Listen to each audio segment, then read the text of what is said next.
오늘 우리가 함께 읽은 전도서 말씀은 앞에서도 계속 다루었듯이 인생의 허무함 속에서 참된 의미를 찾아가는 지혜자의 통찰을 담고 있는 내용입니다.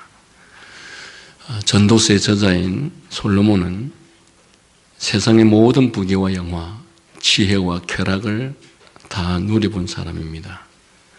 그러나 그가 그런 인생의 황혼역에 이르러 내린 결론은 헛되고 헛되며 헛되고 헛되니 모든 것이 헛되었다라고 말씀했습니다.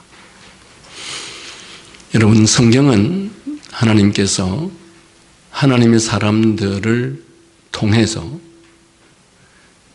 이 세상에 생존했던 사람들을 통해서 하나님의 뜻을, 하나님의 명령을 그들의 고백과 그들의 입술을 통해서 기록하게 하신 것이 성경입니다. 그렇다면 이 솔로몬의 고백은 솔로몬 개인의 고백이 아니라 바로 하나님의 고백이며 하나님의 말씀입니다.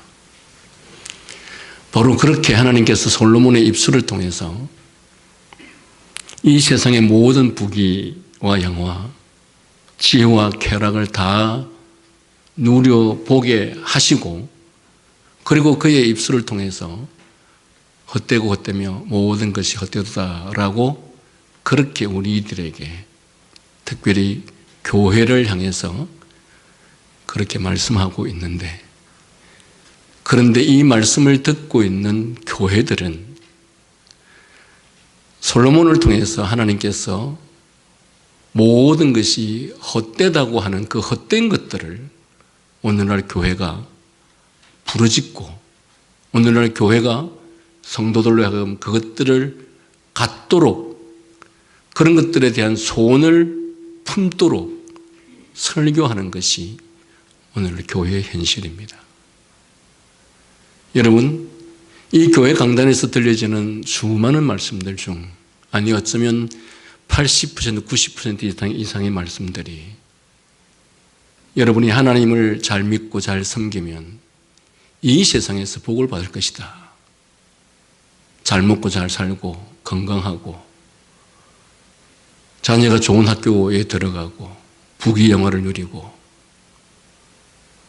지위가 높아지고 명예와 근세가 주어지고 라고 오늘 교회 강단이 그렇게 성도들로 하여금, 교인들로 하여금 부르짖고 있습니다.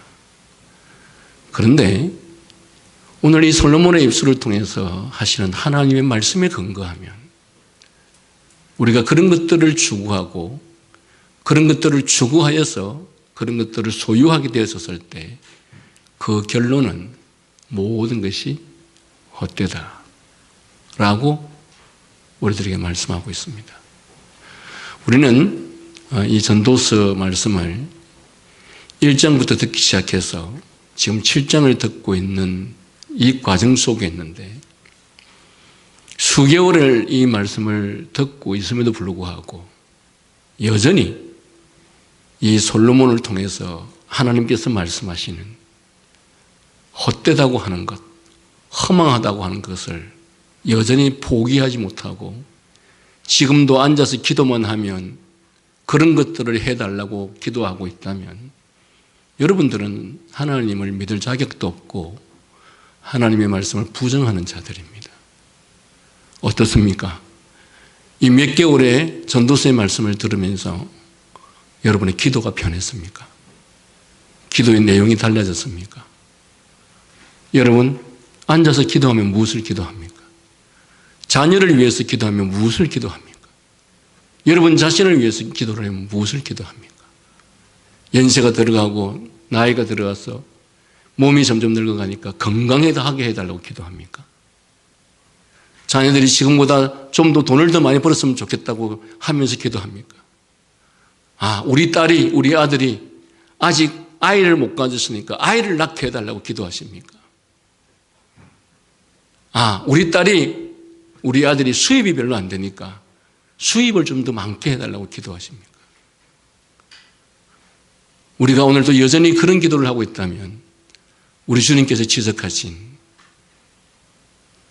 무엇을 먹을까, 무엇을 입을까, 무엇을 마실까, 이것들은 다 이방인들이 하는 기도라고 하는데, 그러면 우리가 그런 기도를 하고 있는 우리라면 우리는 이방인들이 아니냐. 하나님에 대한 절대 신뢰가 없고, 하나님께서 우리를 왜 하나님의 자녀로 삼으셨고 왜 우리를 하여금 구원에 이르게 하셨는지에 대한 그 목적과 전혀 상관없는 그런 인생을 살면서, 그러면서 한편으로는 입으로는 우리가 주님을 믿는다, 주님을 사랑한다 라고 고백하는 이것이 얼마나 위선이고 얼마나 거짓이겠습니까? 다시 한번 진지하게 여러분 스스로에게 질문해 보십시오. 우리는 이 7개월 동안 솔로몬이 그동안에 경험하였던, 아니 우리 자신들이 정말 갖고 싶어하고 누리고 싶어하고 이루고 싶어하는 그것들의 결과는 다 헛되고 허망한 것이다. 그런데도 불구하고 그것을 여전히 포기하지 못해서 지금도 그것들을 위해서 기도하고 있다면 우리는 하나님을 정상적으로 믿는 사람들이 아니고, 또한 하나님의 말씀에 대해서 귀를 닫아버린 사람이나 전혀 다를 바가 없을 것입니다. 그런데 여러분, 그런 생각과 그런 신앙과 그런 정신을 가지고 하나님의 교회에서 하나님께로부터 쓰임을 받아보겠다고, 혹 그런 정신과 생각을 가진 분들이 하나님의 교회에서 직분을 가져보겠다고 하는 생각을 하고 있다면 그것이야말로 얼마나 더 허망한 일인지 모를 것입니다. 다시 한번 솔로몬의 입술을 통해서 말씀드립니다. 솔로몬은 이 땅에서 오늘날 이 인생의 이 현실을 살아가고 있는 우리 모든 사람들이 다 꿈꾸고 바라고 소망하는 그 모든 것들을 다 누려본 사람입니다. 그리고 그는 모든 것이 헛되다고 합니다. 이것은 결국 하나님이 없는 삶, 즉 헤아려서 인간 스스로의 힘으로 의미를 찾으려는 모든 시도가 결국 바람을 잡으려는 것과 같이 무익하다는 것을 철저한 자기 고백과 신앙 고백을 통해서 우리들에게 가르쳐주고 있습니다. 오늘 본문은 하나님의 절대 주권과 섭리에 대해 매우 선명하게 보여주는 대목입니다. 우리는 종종 내 인생의 운전대를 내가 쥐고 있다고 착각합니다. 그래서 내 계획대로 일이 잘 풀리면 교만해지고 반대로 내 뜻대로 되지 않으면 분노합니다. 그러나 오늘 말씀은 우리에게 명확하게 선포합니다. 인생의 참된 지혜는 내 한계를 인정하고 내 삶의 기쁨과 슬픔, 형통과 곤고를 적절하게 엮어가는 위대하신 하나님의 주권 앞에 엎드리는 것이야말로 인생의 참된 지혜를 소유한 사람이라 그렇게 말씀하고 있습니다. 여러분, 여기 우리 중에 운전하는 사람들이 많습니다. 그죠? 운전대를 내가 잡고 있기 때문에 우리는 내가 원하는 대로 갈 수 있다고 생각을 하지요. 물론 우리가 지금까지 살면서 운전대를 내가 잡고 운전대를 통해서 내가 가고자 하는 곳으로 갔을 것입니다. 그러나 그것은 나의 의지와 나의 노력으로 말미암아 된 것이 아니라 하나님께서 허락하셨을 뿐입니다. 역으로 말하면 하나님께서 우리들에게 허락하지 않으셨으면 우리가 운전대를 잡고 우리 마음대로 갈 수 없는 존재라는 것입니다. 여러분, 최근에 이란에 전쟁이 일어났죠. 전쟁이 일어나기 전까지만 해도 많은 기업들이 1년의 계획대를 세우면서 올 연말쯤 되면 매출이 이 정도까지 오를 수 있겠고 올 연말쯤 되면 이 정도의 성장이 있겠다라고 했던 많은 기업들이 있을 것입니다. 그러나 이렇게 갑자기 전쟁이 일어날 것을 어떻게 알았겠습니까? 전쟁이 일어남으로 인해서 석유를 수입하지 못하고 그로 말미암아서 수많은 기업들이 부도가 나거나 또한 올 연말이면 집을 다 아파트를 다 완공해야 될 건축업자들이 중단할 수밖에 없는 사태들이 일어났고요. 그리고 올 초만 했어도 건물 하나를 짓는데 예를 들어 1억만 가지면 될 수 있었던 것이 전쟁이 일어남으로 인해서 1억 5천, 2억을 들여야만 지을 수 있는, 무슨 말씀을 드리려고 하느냐. 여러분, 우리는 우리 자신의 인생의 운전대를 우리가 잡고 있다고 생각을 하고 있다는 것입니다. 인생이. 그러나 오늘 이 하나님의 말씀은 우리 인생의 운전대를 우리가 잡고 있는 것이 아니다라고 하는 것을 가르쳐 줍니다. 먼저 8절에서 10절 말씀을 보면 일의 끝이 시작보다 낫고 참는 마음이 교만한 마음보다 낫다고 말씀합니다. 보통 사람들은 화려한 시작을 좋아합니다. 여러분, 사업을 처음 시작하는 개업식에 가보면 이 사업을 시작해서 돈을 엄청 벌 것으로 기대하고 개업을 하죠. 저희는 10년, 20년 전에 가게들이 많은 곳에서 건물을 얻어서 예배를 드릴 때가 있었습니다. 제가 이렇게 위에서 가만히, 저희가 7층에서 교회를 하고 있었는데 가만히 위에서 보면 몇 달이 안 가서 가게들이 바뀌고 몇 달이 안 가서 가게들이 바뀌고, 제가 그것들을 보면서 야, 간판쟁이만 돈을 버는구나, 인테리어 업자만 돈을 버는구나. 근데 여러분, 보통 가게들이 개업할 때 어떻게 합니까? 사람들을 불러서 온갖 이벤트를 하면서 시작하지 않습니까? 얼마나 기대에 차서 개업을 시작합니까? 개업식이나 출범식이나 입학식이나 이런 것들을 시작할 때는 모든 것이 희망차 보입니다. 그러나 본문에서 지혜자는 시작보다 끝이 낫다고 말합니다. 왜 그렇게 말할까요? 그것은 시작은 주로 인간의 의지와 계획이 많이 개입되지만, 그러나 끝은 결국 하나님께서 하나님의 계획대로 하나님의 뜻대로 결론 지어지기 때문입니다.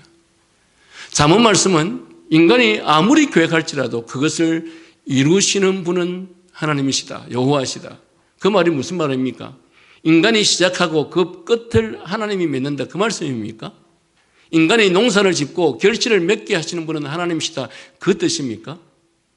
그 뜻이 아닙니다. 인간의 계획과 무관하게 그 모든 것들을 하나님의 뜻대로 이루어 가신다는 것입니다.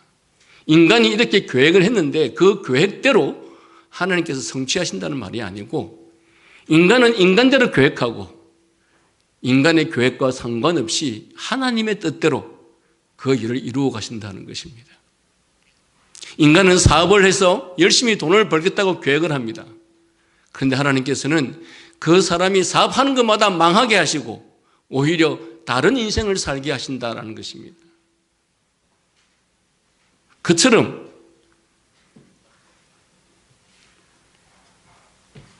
지혜자는 시작보다 끝이 낫다고 그렇게 말하는 것이죠.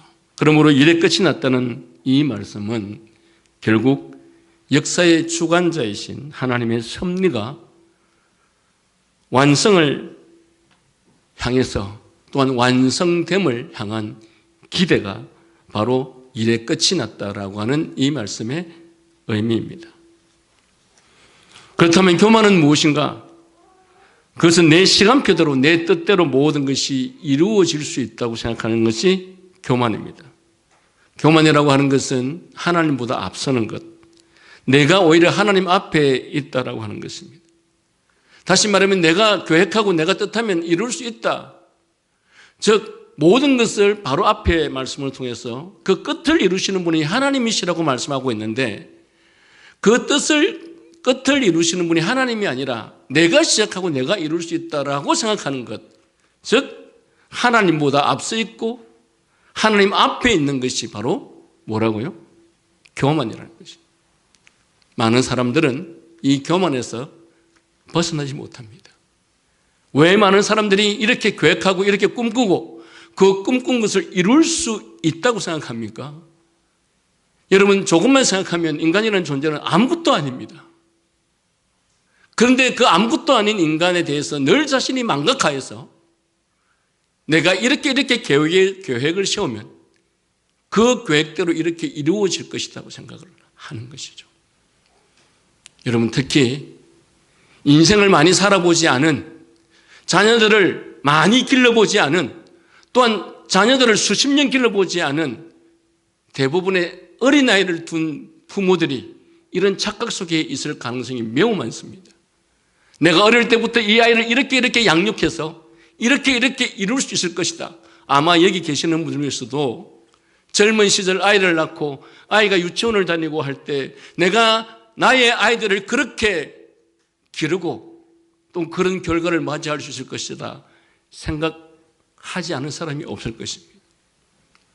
그러나 여러분, 살아보니까 어떻든가요? 부모의 뜻대로 되는 것이 하나도 없습니다. 여러분, 과연 몇 프로쯤 되든가요? 내가 생각하고 내가 꿈꾸는 것에 대한 결과가 몇 퍼센트 정도 이루어진 것 같습니까? 그럼에도 불구하고 인간은 하나님 앞에서 이 교만한 의식을 벗어나지 못해서 오히려 하나님 앞에서 하나님보다 앞서 있고 하나님 앞에 서 있는 것이 우리 자신인데, 이것이 바로 여기 성경이 말하는 교만이라는 것입니다. 그러나 반면에 겸손한 신앙은, 그리고 겸손한 신앙을 가진 하나님 앞에서의 그 믿음의 삶은 하나님께서 가장 선한 때에, 하나님께서 보시기에 가장 선한 방법으로 모든 것을 이루실 것을 잠잠히 기다리는 신앙입니다. 여러분, 이런 신앙은 오버하지 않습니다.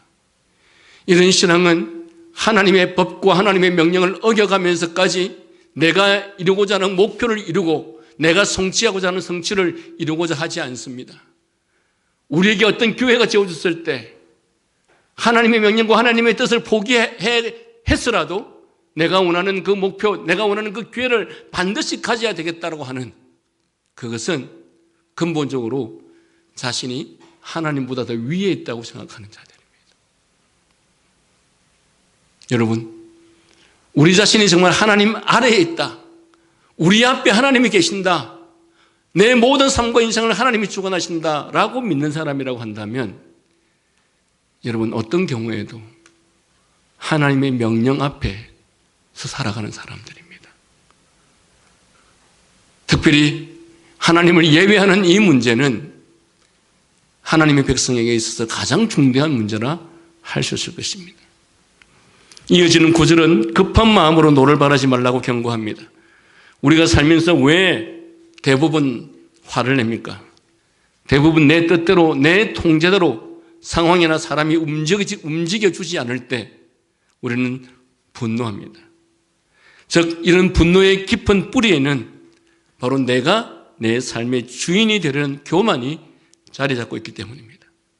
그러나 하나님의 섭리를 믿는 성도들은 내 뜻이 꺾이는 순간에도, 내가 원하고 내가 바라는 것이 소원대로 이루어지지 않는 그 순간에도, 그 어떤 경우에도 하나님을 향해서 불평하거나 원망하거나 분노하거나 하지 않습니다. 왜? 하나님의 지혜는 완전하고 나의 지혜와 나의 생각보다 넘어서는 것이 하나님의 생각과 하나님의 뜻이기 때문에, 그래서 오히려 내가 생각하는 바대로 되어지지 않을 때 우리는 그 현실 속에서 하나님의 뜻이 무엇인가, 오히려 하나님 앞에 나아가서 하나님의 뜻을 구하는 것이죠. 그러나 자신의 뜻대로 되어지지 않는다고 하여서 노를 바란다는 것은 우매한 자, 즉 하나님이 없다고 하는 자들의 특징입니다. 10절은 또한 우리들에게 말씀하고 있습니다. 옛날이 오늘보다 나은 것이 어찌미냐 하지 말라고 말씀합니다. 우리는 현실이 힘들 때 항상 과거를 미화합니다. 그때가 좋았지. 왕년에는 안 그랬는데. 여러분, 대표적으로 옛날이 오늘보다 나은 것이 어찌미냐라고 하는 이 말씀에 가장 적절한 케이스가 어떤 케이스인지 아십니까? 하나님께서 400년의 애굽 생활 속에서 노예로 살아가는 이스라엘 백성들을 그 이집트로부터, 그 노예로부터 모세를 통해서 구원해 주셨는데, 아니 이스라엘 백성들이 자기들에게 조금만 위기가 오고 힘든 일만 생기면 뭐라고 합니까? 그때가 좋았다고. 왜 우리를 이렇게 불러내어서 이렇게 괴롭게 만드냐고 하는 것이죠. 그래서 이스라엘 백성들은 광야에서 조금만 힘들어도 애굽에 있을 때가 더 좋았다고 과거를 그리워했습니다. 그러나 여러분, 이것은 하나님의 지혜가 아닙니다. 왜냐하면 과거를 지나치게 동경하는 것은 지금 이 순간 하나님께서 나를 인도하시고 계시는 하나님의 현재적 섭리를 부인하거나 불신앙하기 때문에 그렇다라는 것입니다. 과거에는 좋았다라면 과거에는 하나님께서 함께 하셨고 그러면 지금은 하나님께서 함께 하시지 않는다는 뜻인가? 내가 원할 때는 하나님께서 함께 하셨고 내가 원하지 않는 상황이 주어지면 하나님께서 함께 하시지 않는 것인가? 이 논리와 같은 것입니다. 그러므로 내 뜻과 같지 않다고 내 노력의 결과가 쉽게 나타나지 않는다고 해서 일시적으로 상황이 더 악화되었다고 해서 좌절하거나 분노하는 것은 바로 불신앙일 뿐만 아니라 지금 이 순간에 하나님께서 우리와 함께 하지 않는다라고 하는 그런 부정적 생각으로부터, 신앙으로부터 나오는 것이라 할 것입니다. 그렇습니다. 하나님은 과거의 하나님만이 아니라 오늘의 하나님이십니다. 비록 오늘의 현실이 고달프고 이해되지 않아도 하나님은 여전히 언제나 오늘이나 영원토록 동일하게 우리를 사랑하시며 우리를 가장 선한 길로 인도하시는 것이죠. 그러므로 감정의 요동침과 조급함을 내려놓고 시간의 주인이신 하나님을 신뢰하며 묵묵히 걸어가는 것이 우리 신자들이 가져야 될 태도일 것입니다. 저는 과거에 가끔씩 이런 예를 듭니다. 여러분, 목자가 양들을 데리고 이곳 저곳을 다닙니다. 이곳 저곳에서 목자가 양들에게 풀을 먹였는데 이제 먹을 만큼 풀을 다 먹여서 더 이상 풀을 먹일 곳이 없습니다. 그래서 목자는 양들이 알지 못하고 양들이 보지 못하는 초목이 무성한 곳으로 이 양들을 데리고 가기 위해서 양들을 그쪽으로 인도해 갑니다. 그런데 그곳에 가려고 하니까 깊은 골짜기를 지나야 되고 환경이 좋지 않은 산길을 가야만 합니다.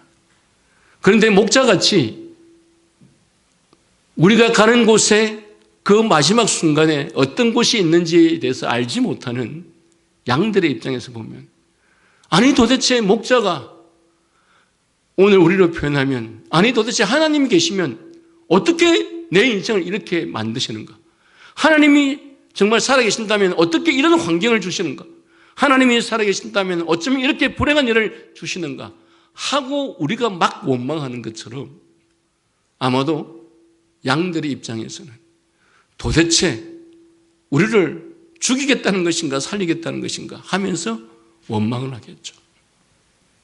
그러나 양들을 이끌어가는 목자는 그들에게 푸른 초장 쉴만한 물가로 인도하며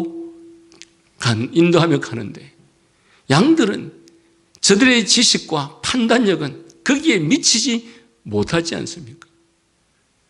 자신들이 얼마나 무지하고 어리석은지는 알지 못하고 오히려 자신들보다 비교할 수 없을 만큼의 지혜로운 분이 자기들을 더 나은 곳으로 더 좋은 곳으로 인도하고 계시는데 그 문제가 자기들의 문제가 아니고 목자 또는 하나님이 문제라고 하는 것이 오늘날 이 무지하고 어리석은 인생들입니다. 저는 여러분이 바로 그런 사람들은 아닙니까? 조금이라도 우리가 원하는 환경, 우리가 바라는 상황이 오지 않으면 도대체 하나님이 살아 계시는가 계시지 않는가 라면서 원망하는 우리들이라는 것이죠. 11절 12절을 보시면 지혜는 유산같이 아름답고 햇빛을 보는 자에게 유익이 되도다. 지혜의 그늘 아래에 있음은 돈의 그늘 아래에 있음과 같으나 지혜에 관한 지식이 더 유익함은 지혜가 그 지혜에 있는 자를 살리기 때문이니라. 세상 사람들은 인생의 불확실성을 방어하기 위해서 주로 무엇을 피난처로 삼습니까? 바로 재물입니다. 그렇게도 돈을 벌려고 하는 이유가 뭡니까? 돈이 있으면 모든 것을 해결할 수 있다고 생각을 하는 것이죠. 아무리 하나님의 말씀, 진리를 우리들에게 증거해도 여전히 포기하지 못하는 것이 재물이 있어야 하겠다. 왜? 재물이 나를 살려주고 재물이 나를 행복하게 해준다라고 믿고 있기 때문에 그렇습니다. 여러분, 그래서 우리가 말하는 믿음이 얼마나 거짓된 믿음이라고 하는 것을 잘 가르쳐 주죠. 우리가 입으로는 하나님의 진리를, 하나님의 말씀을 믿는다고 하지만 실상 우리가 믿는 것은 하나님의 말씀이 아니라 주님께서 말씀하신 것처럼 사람이 떡으로 사는 것이 아니라 하나님의 말씀으로 산다는 그 말씀을 우리가 입으로는 그 말씀을 믿는 것처럼 듣는 것처럼 하지만 사실은 우리가 하나님의 말씀을 믿는 것이 아니라 재물을 더 신뢰하죠. 재물이 있으면 못할 것이 없는 것처럼. 물론 이 전도서의 전도자도 돈의 그늘의 아래 있음을 부정하지 않습니다. 돈은 실제로 우리가 해 아래에서 살아갈 때에 비를 피하게 해주고 쉴 곳을 제공하는 유용한 도구임이 사실입니다. 그래서 칼빈을 비롯한 개혁주의자들도 결코 물질 자체를 악하다고 보지 않습니다. 왜냐하면 그것은 물질은 근본적으로 하나님께서 주신 선물이요, 또한 하나님께서 그 선물로 주신 물질을 청지기로서 잘 관리하도록 하는 대상이기 때문에, 그래서 이 물질은 악한 것이 결코 아닙니다.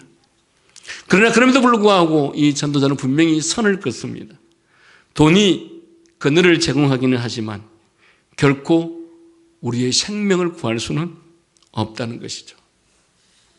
돈은 우리의 육신의 안일함을 얼마간 우리들에게 줄 수는 있을지 모르겠지만, 그러나 돈이 영혼의 안식은 주지 못합니다. 다시 말하면 특히 이 돈은 죽음 앞에서는 아무런 힘을 쓰지 못하는 것이 돈이며, 그리고 특별히 죽음에 이르는 사람에게 있어서 이 돈은 단지 종이 조각에 불과한 것이죠. 그래서 전도자는 지혜에 관한 지식이 더 유익함은 지혜가 그 지혜에 있는 자를 살리기 때문이라고 선포합니다. 여기서 말하는 지혜는 단순히 어떤 처세술이나 세상의 지식을 의미하는 것이 아니라 구약에서 말하는 참된 지혜는 바로 여호와를 경외하는 것이다. 다시 말하면 지혜에 관한 지식이 더 유익함은이라고 말할 때, 그 지혜가 지혜에 있는 자를 살린다라고 말할 때 이 지혜는 우리가 일반적으로 세상에서 생각하는 그런 어떤 처세술이나 세상의 지식을 말하는 것이 아니라, 지혜가 돈보다 재물보다 더 유익한 것은 지혜는 바로 하나님을 경외하는 것입니다. 다시 말하면 하나님을 경외함이 곧 우리의 생명을 살리는 것이고 인생을 살리는 것이지 돈이 우리를 살리는 것이 아니다라고 하는 말씀입니다. 그래서 신약으로 넘어오면 이 지혜의 실체가 더욱더 명확해지는데, 사도 바울은 고린도전서 1장 24절에서 이렇게 말씀하고 있습니다. 그리스도는 하나님의 능력이요 하나님의 지혜니라. 즉 우리를 살리는 참된 지혜, 우리에게 영원한 생명을 주는 유일한 유산은 바로 예수 그리스도이시죠. 돈의 그늘은 언젠가 거치고 사라질 한시적인 그늘이지만 예수 그리스도의 십자가, 즉 복음의 그늘은 하나님의 진노와 심판으로부터 우리를 영원히 건져주시는, 보호해주시는 완전한 피난처입니다. 여러분, 우리는 무엇을 우리의 후대, 우리의 자손들에게 유산으로 남기기를 원합니까? 썩어 없어질 세상의 재물인가? 아니면 영원한 생명을 주시는 그리스도의 복음인가? 칼빈은 기독교 강요 제 1장 첫 문장에서 우리가 가진 참되고 건전한 지혜는 하나님을 아는 지식과 우리 자신을 아는 지식으로 이루어져 있다라고 말합니다. 내가 철저히 타락하고 무능한 죄인임을 깨닫고 오직 예수 그리스도의 십자가 은혜만이 나를 구원할 수 있음을 아는 것, 이것이 바로 성도가 소유해야 할 가장 위대한 유산이다 라고 말합니다. 돈의 그늘을 의지하던 삶에서 이제 돌이켜서 지혜이신 예수 그리스도의 그늘 아래로 피하는 성도가 되어야 한다. 그런 의미에서 지혜에 관한 지식이 재물보다 더 유익함은 지혜가 그 지혜 있는 자를 살리기 때문이다 라고 말합니다. 여러분, 여기 연세 드신 분들은 어떻습니까? 우리의 자녀에게 더 많은 재물을 물려주는 것이 복입니까? 아니면 그들에게 여호와를 경외함을 가르치는 것이 복입니까? 우리가 여호와를 경외하도록 하기 위해서 부모로서 자녀들에게 더 많이 애를 쓰고 힘을 씁니까? 아니면 우리의 자녀들에게 어떻게 해서라도 더 많은 재물을 물려주거나 그들이 더 많은 재물을 갖도록 하는 것이 우리가 부모로서 해줄 수 있는 가장 큰 것이다 라고 생각하면서 살아가십니까?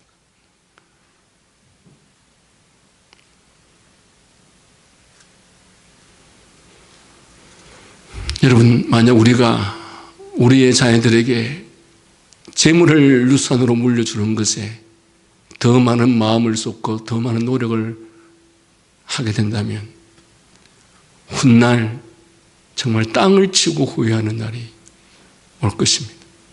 그 비통함과 비참함은 표현할 수 없는 날이 오게 될 것입니다. 우리는 천국을 믿고 있고 천국을 소망으로 살아가고 있는 사람들입니다. 그런데도 불구하고 어찌하여 하나님을 알지 못하는 지옥과 천국을 인지하지 못하고 인식하지 못하는 세상 사람들이 살아가는 방식과 가치관과 똑같은 가치관 방식으로 살아갈 것인가? 사실은 이보다 더 심각한 문제는 없을 것입니다. 13, 14절 우리 다 같이 한번 읽을까요? 시작.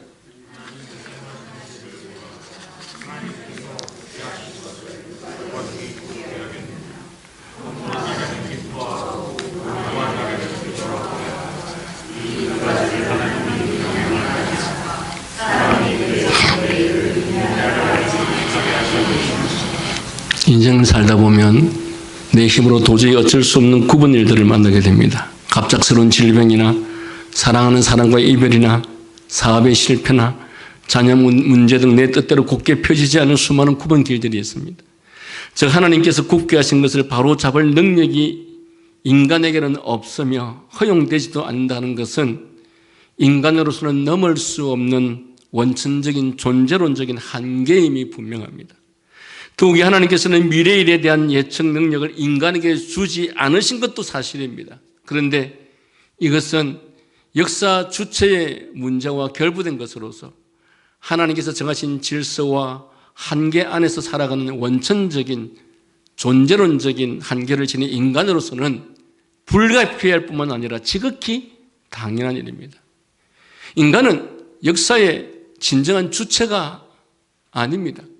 인간은 그렇기 때문에 역사를 결정하거나 그 미래에 대해서 알 수도 없고 말할 수도 없는 것이 인간입니다. 그런데 그런 인간이 자기를 망각하고 인간이 마치 역사의 주체자가 되려고 합니다. 세상이라는 게 자기들이 원하면 언제든지 언제까지 가질 수 있다고 생각을 하죠. 이런 것들이 권력자들의 생각에서 제일 많이 나타나는 현상입니다.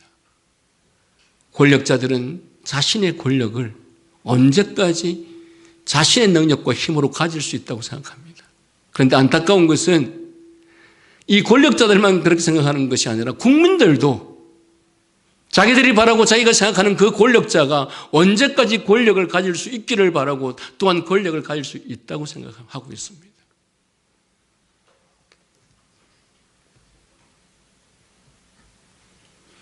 인간의 본성은 이 굽은 것을 우리의 힘으로 억지로 펼 수 있다고 또한 펴려고 발버둥칩니다. 그러나 여러분, 이것은 불가능한 것입니다. 왜냐하면 그것을 굽게 하신 분, 즉 그것을 허락하신 분이 바로 하나님이시기 때문입니다. 하이델베르그 교리문답 제27문은 하나님의 섭리에 대해서 이렇게 고백하고 있는데, 하나님의 섭리란 무엇입니까? 섭리는 하나님의 전능하고 언제나 어디나 미치는 능력으로, 하나님은 전능하고 그리고 언제나 어디나 미치는 능력으로 하나님께서 마치 자신의 손으로 하듯 하늘과 땅과 모든 피조물을 계속해서 붙드시고 다스리는 것이다. 그리하여 심지어 잎새와 풀, 비와 가뭄, 풍년과 흉년, 먹을 것과 마실 것, 건강과 질병, 부와 가난, 이 모든 것이 우연이 아니라 하나님 아버지의 자애로운 손길로 우리에게 임하는 것이다. 여러분, 어리석은 권력자든 그 권력자를 따르는 사람이든 세상의 모든 것들을 자신들의 의지와 꿈과 희망으로 이룰 수 있다고 생각한다는 것이죠. 그러나 이 하이델베르그 신앙 고백 문답은 심지어 잎새와 풀, 비와 가뭄, 풍년과 흉년, 먹을 것, 마실 것까지도 다 하나님께서 주관하신다고 말씀하십니다. 여러분, 우리는 하나님의 말씀을 믿는 사람이 되어야 됩니다. 하나님의 말씀을 듣고서 그 들은 것이 자신의 삶에서 믿음으로 고백되어지지 않는 신앙이라고 한다면 우리가 그 하나님의 말씀을 듣는 것이 무슨 의미가 있습니까? 하나님께서 이렇게 말씀하시면 이 말씀을 믿어야 하는 것이죠. 그런데도 불구하고 왜 우리가 무엇을 할 수 있다고 생각을 합니까? 내가 생각하는 어떤 사람이 그 무엇을 이룰 수 있다고 생각하는 것이냐는 것이죠. 그래서 이것이 우리의 신앙의 모순점입니다. 논리적으로 맞지 않는 모습들인 거예요. 우리의 삶에 일어나는 모든 일은 결코 우연이 아닙니다. 하나님의 절대적인 주권 아래에 있습니다. 그렇다면 하나님은 왜 우리 인생에 이렇게 굽은 것을 허락하시는가? 14절이 그 해답을 줍니다. 형통한 날에는 기뻐하고 곤고한 날에는 되돌아보아라. 이 두 가지를 하나님이 병행하게 하사 사람이 그의 장래일을 능히 헤아리지 못하게 알지 못하게 하셨느니라. 하나님은 우리 인생의 형통과 곤고라는 두 가지 재료를 병행하여 섞어 쓰십니다. 빛이 있으면 어둠이 있고 여름이 있으면 겨울이 있듯이 우리 인생에도 낮과 밤이 교차합니다. 그러므로 형통한 날이 올 때에는 우리는 어떻게 해야 될 것인가? 교만하지 말고 기뻐하며 이 모든 것이 하나님의 은혜임을 인정하고 감사해야 할 것입니다. 반대로 곤고한 날이 오면 어떻게 할 것인가? 즉 시련과 고통의 날이 올 때 우리가 어떻게 해야 되는 것인가? 불평하거나 원망하는 대신 우리 자신의 삶을 되돌아보아야 합니다. 원해의 의미는 생각하라는 것입니다. 다시 말하면 내 삶의 방향이 맞는지, 내가 하나님보다 세상을 더 의지하고 있지는 않는지 자신을 성찰하는 훈련의 시간으로 삼아야 한다라는 말씀입니다. 그런데 이 두 가지를 병행하게 하시는, 즉 형통한 날과 곤고한 이 날을 병행하게 하시는 이유가 무엇일까? 답이 무엇일까요? 형통한 날과 곤고한 날이 교차로 병행하게 하시는 이유가 뭘까요? 나중에 말씀 나눌 때 리더가 물어보십시오. 성경은 그 해답을 사람이 그의 장래일을 능히 헤아려 알지 못하게 하기 위함이다 라고 말합니다. 이것은 언뜻 들으면 하나님이 우리를 마치 골탕 먹이시는 것처럼 보일 수 있습니다. 그러나 여기에는 깊은 하나님의 사랑이 숨겨져 있습니다. 여러분, 만약에 우리가 우리의 장래 일을 모두 다 안다면 어떻게 될까요? 여러분, 인간은 전적으로 부패했기 때문에 벽이면 벽, 하나님을 의지하지 않을 것입니다. 여러분, 만약에 내일 주식이 오를 줄 안다면 누가 하나님께 기도하겠습니까? 주식 오를 건데. 내년에도 건강에 아무런 문제가 없을 것이다 라고 하는 것을 미리 알려주었다면 아마도 우리는 건강을 위해서 아무런 노력도 하지 않을 것입니다. 그리고 건강을 위해서 하나님 앞에 기도하는 삶을 살지 않을 것입니다. 어느 누구가 내년에 또 100% 건강할 것인데 하나님 앞에서 건강을 위해서 무릎을 꿇겠습니까? 반대로 내일 나에게 끔찍한 사고가 일어날 것을 미리 안다면 우리는 그때부터 절망해서 아무것도 하지 않을 것입니다. 만약에 당신이 올 한 해 동안 열심히 최선을 다해서 공부를 해도 절대로 대학에 들어가지 못할 것이다 라고 하는 것이 하나님에 의해서 들려진다면 이 사람은 아예 처음부터 공부하지 않을 것입니다. 왜 하나님께서 우리들에게 장래 일을 보여주시지 않는지 아시겠습니까? 그러므로 하나님은 우리가 미래를 알기를 원치 않으십니다. 대신 미래를 지고 계신 하나님을 알고 계시기를 원합니다. 장래 일을 모르게 하시는 것은 예측 불가능한 세상 속에서 나의 연약함을 깨닫고 매일매일 하나님의 은혜의 보좌 앞에 나아가 그분만을 전적으로 의존하게 하려는 하나님의 놀라운 은혜의 장치입니다. 우리가 알 수 없는 내일을 걱정하는 대신 내일을 주관하시는 하나님 아버지를 신뢰하며 오늘 내게 주어진 십자가를 지고 묵묵히 걸어가는 것이 바로 참된 신자의 삶입니다. 여러분, 우리의 삶은 결코 우리 마음대로 통제되지 않습니다. 인생에는 내게 곧게 펼 수 없는 굽은 길들이 산재해 있습니다. 그러나 우리는 절망하지 않습니다. 모든 것을 합력하여 선을 이루시는 하나님의 주권적인 섭리를 믿기 때문에 그렇습니다. 인간의 도덕적 한계, 인간의 부패성은 영예로운 인생을 위하여 미래와 마지막을 바라보며 진지하게 살아가려는 자에게 심각한 좌절감과 절망을 안겨주지만 우리 믿는 자의 경우는 다르다는 것입니다. 우리 자신은 이렇게 부패한 죄인이기 때문에 내게는 아무 선한 것이 없고 선을 행할 능력이 없기 때문에 나는 하나님을 바라보며 그의 능력과 은혜를 구하며 그리스도에게로 달려가야 하는 것입니다. 내 죄와 부패와 무능이 나로 좌절하여 무너지게 하는 것이 아니라 오히려 그리스도의 온전한 능력과 은혜를 향해서 나아가게 하는 인도자가 되는 것이죠.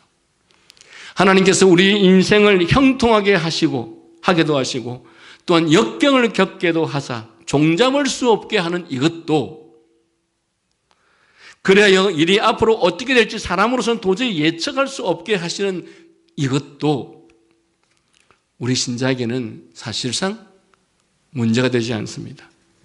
왜냐하면 내 지혜로서는 앞일을 알 수 없으니 믿는 자는 항상 하나님께 나아가서 하나님의 뜻을 물으며 나의 모든 길을 주께서 인도해 주시기를 부탁하며 기도하기 때문에 그렇습니다.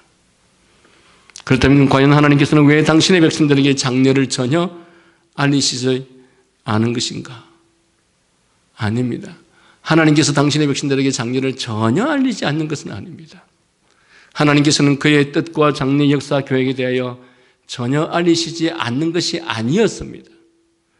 사람이 깨달을 수 없는 이런 일들을 하나님께서는 선지자들을 통해서 계시하셨고 모든 세대를 위하여 기록으로 남겨두시기도 하고 또한 선지자를 통해서 그 시대의 장래일을 알려주셨습니다. 우리는 하나님의 말씀에서 그의 뜻을 알게 되며 그가 행하실 일들에 대해서 말씀을 통해서 알게 됩니다. 또한 그의 신실한 약속에서 우리는 그분의 뜻을 알게 됩니다.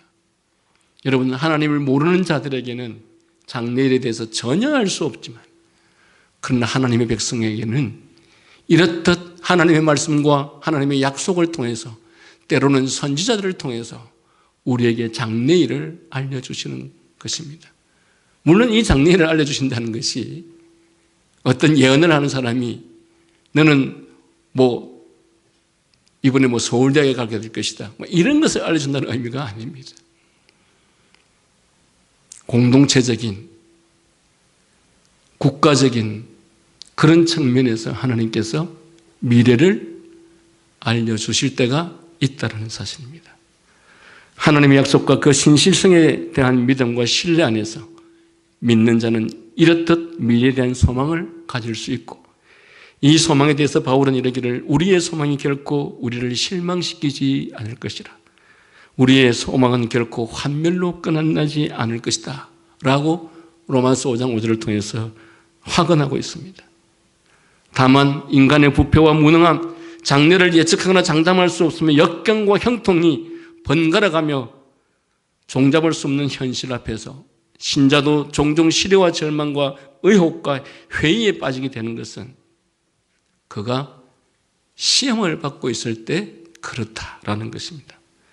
그러므로 우리는 조급한 마음과 우리 스스로 우리의 삶을 지킬 수 있거나 또한 통제할 수 있다고 하는 교만을 내려놓아야 합니다. 허상에 불과한 과거에 얽매이거나 알 수도 없는 미래를 염려하느라 오늘을 낭비하지 않아야 합니다. 오히려 형통한 날에는 찬양하고 곤고한 날에는 주님 앞에 엎드려 기도해야 하는 것이 신자의 의무입니다. 우리의 모든 날들을 아름답게 병행하게 하셔서 결국은 우리를 영광으로 구원의 완성으로 이끌어 가시는 높고 위대하신 하나님의 섭리를 찬양하며 나아가는 복된 성도가 되시기를 바랍니다. 기도하겠습니다.